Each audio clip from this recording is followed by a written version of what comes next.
ఒక 2 years back accident అయ్యి నా కాళ్ళకి దెబ్బ తగిలి ఒక 4 months బెడ్ రెస్ట్ అని డాక్టర్ చెప్తే ఈ బెడ్ రెస్ట్ తీసుకున్న టైంలో మా అమ్మ నాకు డైలీ మునగాకు కూర వండి పెట్టేసేదండి. దెబ్బ తగిలిన స్టార్టింగ్ లో ఆ డిప్రెషన్ లో ఉండేవాడిని. అదే దెబ్బ తగిలింది అట్లా రికవర్ అవ్వాలి, కాళ్ళు ఇలా అయింది, ఫ్రాక్చర్ అయింది అట్లా అని చెప్పేసి డిప్రెషన్ లో ఉండి మా అమ్మ ఏం పెడతా పట్టించుకోలేదు. అండ్ ఇంకోటి ఏంటంటే ఆ మునగాకు చేదు పోవాలని చెప్పేసి మా అమ్మ ట్రై చేసి పెట్టేది.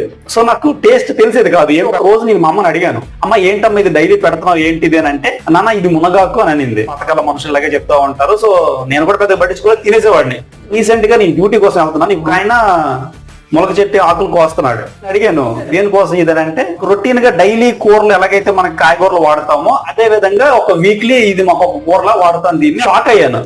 మా అమ్మ నాకు అక్కడ పెడితే కష్టంగా తినేవాడిని, ఏంటి డైలీ తింటామంటున్నారు అని చెప్పేసి ఒకసారి గూగుల్ చేద్దామని చెప్పి సెర్చ్ చేశాను. అసలు మునగాకులో ఉండే బెనిఫిట్స్ చూసాక నాకు మైండ్ పోయింది అసలు.